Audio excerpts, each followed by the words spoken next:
All right, let's dive into one of the most intense scenes in Hamlet. Oh, absolutely. Act 3, Scene 2. Yeah. This is the one with the play within a play, Right. where Hamlet is setting a trap Yes. to kind of catch Claudius's conscience, right? Exactly. It's a scene you can kind of revisit over and over Absolutely. and still find something new every time. It's pivotal, not just for the plot, Right. but for really getting Hamlet. Yeah. We've got excerpts from the text itself. Okay. We've got some critical interpretations Okay. and even some historical context on Elizabethan theater. Oh, wow. So we can really get into the good stuff. I love it. Okay, so picture this. Yeah. The court is assembled. Everyone's waiting for this performance. Right. That Hamlet has orchestrated. But we know this isn't just any play. Absolutely not. Right. It's a mirror. Yes. And it's aimed right at Claudius's darkest secret. And even before we get to the court arriving, we get this glimpse of Hamlet giving the players his advice. Right. Suit the action to the word, he says, the word to the action. And it's more than just acting tips, isn't it? Yeah. It's like he's laying out his philosophy of life, a way of being in the world that's authentic and true. It always struck me, as more than just like stage direction. Right. Hold as twere the mirror up to nature. Yes. He goes on to say. It's like he's saying art should reveal the truth, even the uncomfortable parts. Mm. Does that ever make you think about the mirrors that we hold up in our own lives? Wow. Are we being honest, Right. with ourselves, with the world around us? That's a question that resonates. It's far beyond the stage. And I think that's why this advice is so powerful. It challenges us to be more mindful, more aware of how our actions reflect who we truly are. But before the play begins, there's another layer of this scene that's crucial. Okay. Hamlet's interaction with Horatio. Ah, Horatio. Yeah. The steady hand in this whirlwind of a play. Hamlet clearly treasures their friendship. He calls him a man that fortune's buffets and rewards has taken with equal thanks. It makes you wonder, why is that quality, that ability to remain unshaken? Right. Why is that so important for Hamlet right now? I think at this moment, Yeah. surrounded by deception, Yeah. suspicion, he needs someone he can anchor to. Right. Someone who sees through all the facades Yeah. and remains grounded. Doesn't that make you think about the kinds of friends we seek out in our own lives? Yeah. The ones who ground us Right. when things get chaotic. Definitely. A reminder of how important those steady presences are in our lives, Yeah. especially when we're facing our own inner turmoil. Right.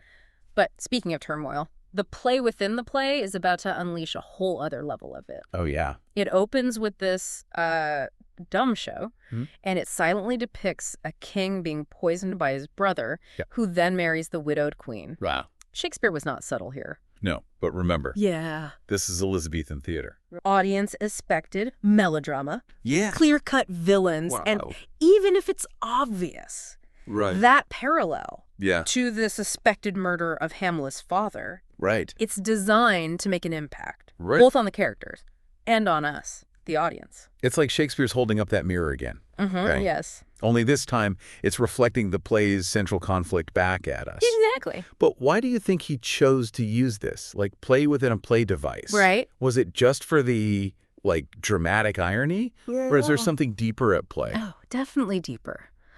On one level, it speaks volumes about Elizabethan theater itself. Okay. Plays within plays were common. Right. A way to add complexity, comment on society, Right. even poke fun at rival playwrights. Oh, wow. But in Hamlet, it's more than just a theatrical convention. What's fascinating is how it plays with our perception of reality. Exactly. It makes us question what's genuine, Yeah. what's performance. Absolutely. Both within the play and in our own lives. Yes. You're constantly trying to figure out who's wearing a mask, just like Hamlet himself. Exactly. And it also allows Shakespeare to show us, not tell us, about Claudius's guilt. Oh, interesting. Because when the player king gets poisoned, Claudius, he loses it. Yeah. Completely. He can't even handle He it. stops the performance, demands the lights, and storms out. Talk about a reaction. Talk about a reaction. That's the moment Hamlet's been waiting for. Yes. Right? Right. But as satisfying as it might seem, it also raises some tough questions. Yeah. Like, how much can we really read into Claudius's reaction? Right. Is it proof of his guilt? Or could it just be that the subject matter was just too close for comfort? That ambiguity is what keeps us on the edge of our seats. Yeah. We're left to weigh the evidence, just like Hamlet is. Right. But even as he savors this apparent victory, yeah, we see Hamlet's own emotional state swinging wildly. Nope. He's witty, philosophical, then almost manic, tossing out lines like the mousetrap. Right. Joking about eating air. Yeah. It's almost dizzying. It really is like trying to follow a Quicksilver thought process, right? Yes. How do you interpret these shifts? Is it genuine emotional turmoil? Right. Is it a calculated act? Yeah. Or is it maybe a sign of something even darker, Right. lurking beneath the surface? That's one of the biggest questions surrounding Hamlet's character, and it's why there are so many different interpretations of him. But before we get too deep into Hamlet's psyche, I want to bring up what happens next. Okay. His encounter with Rosencrantz and Guildenstern. After the play, Right. remember, they're sent by Claudius and Gertrude to figure out what's going on with him. Right, and this is where the play's layers of deception get really intricate. Yes. Right? Yeah. On the surface, it's this conversation between friends. Right. But underneath, there's this intense game of wits going on. Hamlet knows they're spying on him. Yes. And he's not giving them an inch. And that leads us to one of the most memorable moments in the play, the recorder scene. Yes. Hamlet. He literally pulls out a recorder. Yeah. And challenges Guildenstern to play it, Right. saying, "Call me what instrument you will, though you fret me, you cannot play upon me." It's so brilliant. It's brilliant on so many levels. It's like he's saying, you think you can manipulate me, Yes. but you'll never truly understand the depths of my thoughts and feelings. Oh, exactly. It's a powerful declaration of his independence, his refusal to be controlled. Exactly. And that recorder becomes a symbol for Hamlet himself. Oh, wow. He's complex, he's multifaceted, he's not someone you can just play like a simple instrument. Right. But as much as that scene showcases Hamlet's wit and defiance, Yeah. it also highlights his growing isolation. He's pushing away even those he once considered friends. So we've got a rattled Claudius, Right. a very volatile Hamlet, and a court full of people who seem to be complicit in this whole charade. But there's one key player we haven't talked about yet. Okay. Gertrude. Yes. Where do you think she stands in all of this? Right. Does she know the truth about Claudius? Yeah. Or is she truly in the dark? That's the question. That looms over this entire scene, and really over the whole play. Right. We know Hamlet is deeply troubled by his mother's hasty marriage to Claudius. Yeah. But we're still piecing together what she knows. Yeah. And what role she's playing. Yeah. In this whole web of deceit. And that sense of betrayal, that desire to understand his mother's motivations, is only going to intensify as the play goes on. Absolutely. Right? It sets the stage for a confrontation. That's bound to be explosive. And that confrontation is exactly where we'll pick up next time. Oh. Because Act 3, Scene 2 ends with Hamlet on the precipice. Okay. He's seemingly energized by Claudius's reaction. Right. But also deeply troubled by everything he's uncovering. Oh, man. So, this is going to be good. yeah. Join us as we continue our deep dive into Hamlet, unraveling the layers of this masterpiece and exploring the questions that resonate with us, even today. Great. We left off with Hamlet, really reeling from that confrontation with Rosencrantz and Guildenstern, these supposed friends.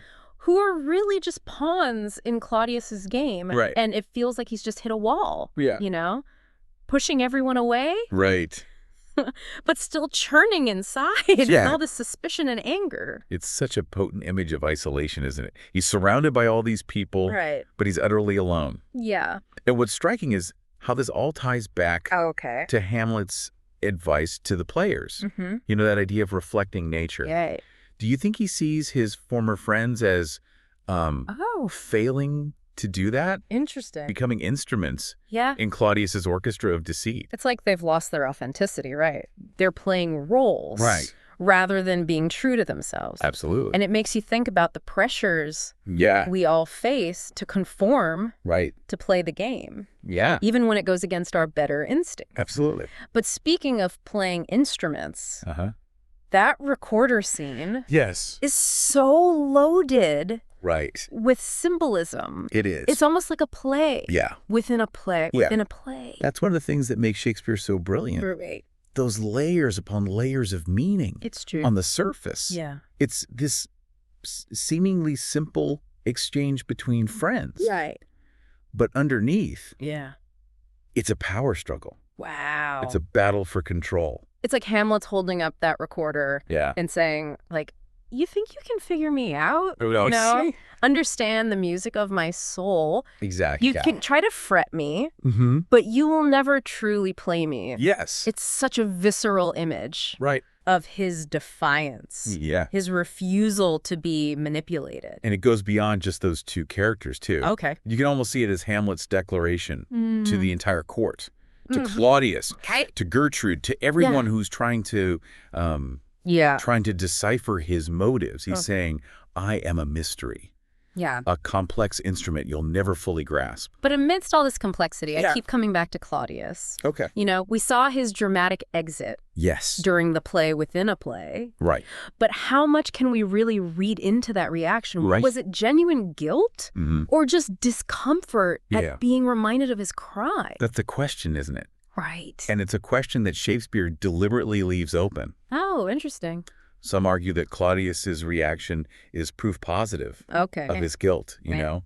He's so overcome with remorse that he can't bear to watch. Right. But others suggest it could be something else entirely. Like what? You mean maybe he wasn't fleeing the scene out of guilt, but out of fear? Exactly. Fear of being exposed. Right. Or maybe even fear of Hamlet himself. Exactly. Remember, Claudius is a shrewd politician. He's already shown himself to be manipulative and ruthless. Right. It's entirely possible that his reaction is less about genuine remorse and more about self-preservation. So we're left once again with this ambiguity, this uncertainty about what's truly going on inside Claudius's mind. Absolutely. And it forces us to become more active participants in the play, to weigh the evidence, to consider different perspectives. It's like Shakespeare's inviting us into the detective's role, right? Absolutely. But alongside Hamlet. He's giving us the clues. Right. But he's not spelling out the answer. We got to figure it out. It's up to us to piece together the puzzle. But speaking of puzzles, let's go back to that play within a play for a moment. Okay. It wasn't just about exposing Claudius, was it? Yeah. There's a whole other layer there about the nature of theater itself. You mean how it blurs the lines between reality and illusion? Exactly. It's like Shakespeare's holding up a mirror to his own craft. His own craft. Making us question what's genuine and what's performance. Precisely. The play within the play is a microcosm of the larger play itself. Right. And by extension, of life itself. Wow. You know, we're all playing roles, wearing masks, presenting different versions of ourselves in the world.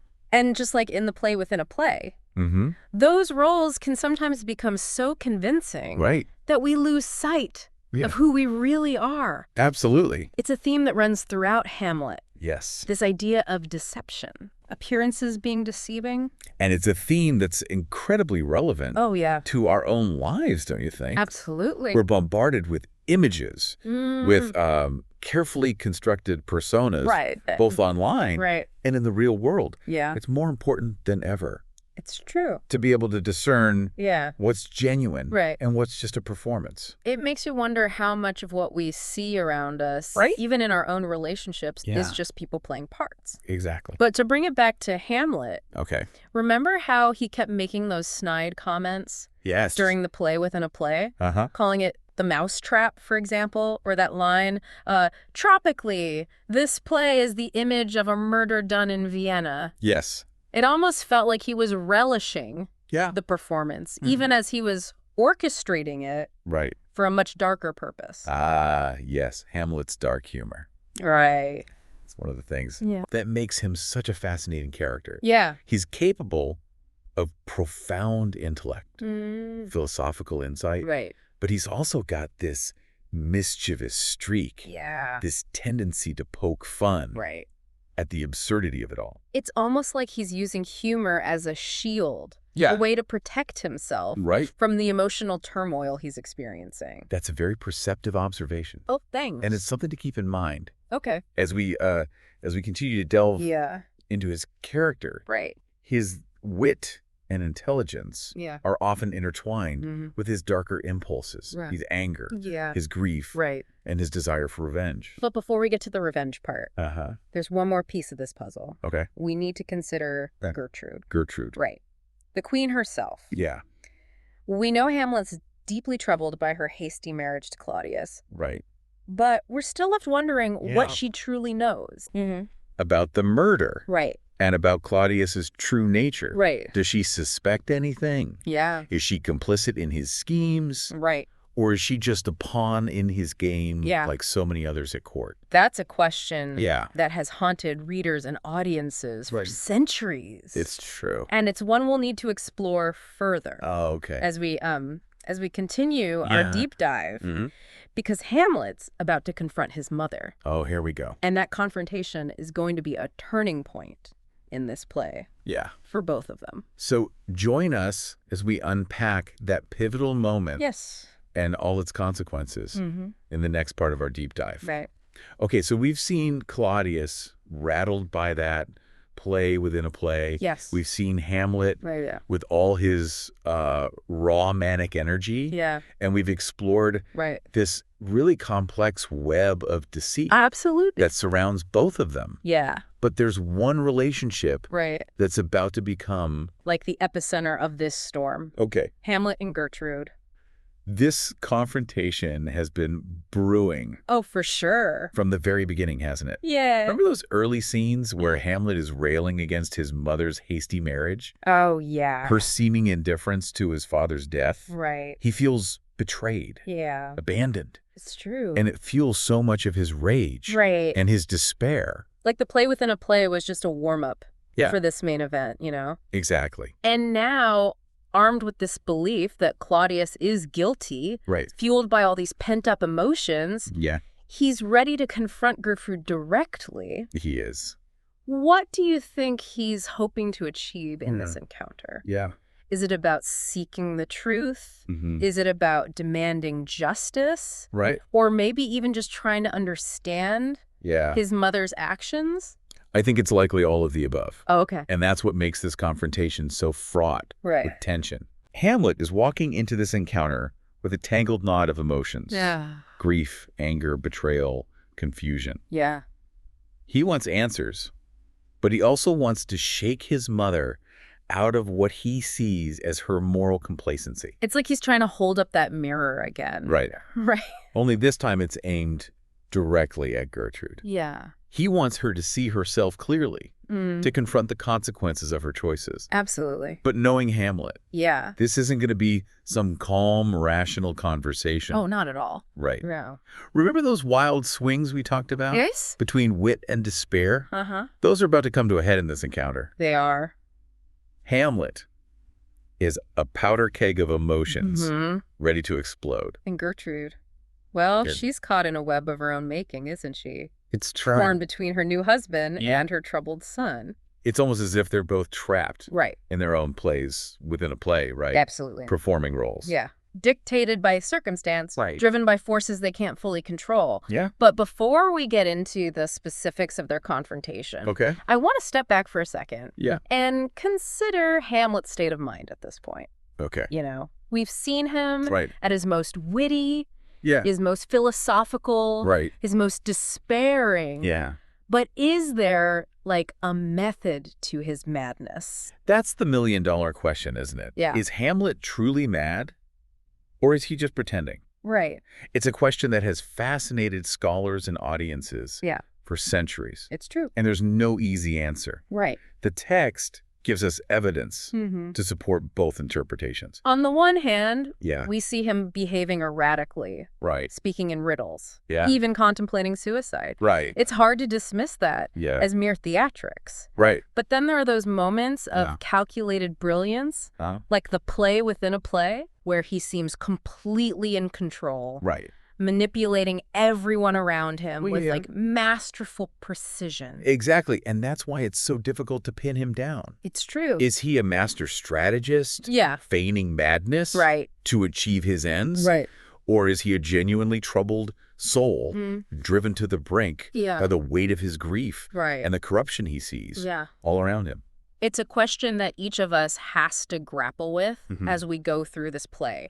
There's no right or wrong answer. Exactly. Shakespeare deliberately leaves that space for us to ponder, to debate, to draw our own conclusions. Absolutely. But regardless of how we interpret Hamlet's sanity, there's no denying the power of his language, you know? Yes. The depth of his insights, even in his darkest moments, he forces us to confront, like, uncomfortable truths about ourselves, about the human condition. That's what makes Hamlet such an enduring masterpiece. It's not just a story. It's a mirror reflecting our own complexities, our own struggles with morality, with loss. It's true. With the search for meaning in a world that often feels chaotic and absurd. It's a reminder that even in the midst of tragedy, there is beauty to be found in the richness of human experience, in the enduring power of language to illuminate the darkest corners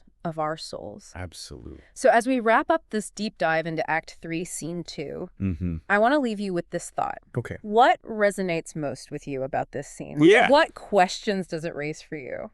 About Hamlet, about yourself, about the world we live in? Take those questions with you. As you continue your exploration of Hamlet, as you navigate the twists and turns of the plot, as you delve deeper into the hearts and minds of these unforgettable characters. It's true. Because that's the true magic of Shakespeare. It is. He invites us to become active participants in the creative process, to grapple with the big questions, and to find our own meaning within the tapestry of his words. I love that. Well said. And remember, the journey doesn't end here. It doesn't. There's always more to discover in Hamlet. Absolutely. You know, new layers to peel back. New insights to uncover. Keep those brain cells firing. Keep those conversations going. And most importantly, keep exploring the power of this timeless masterpiece to illuminate our own lives. Until next time. Happy reading. Happy reading.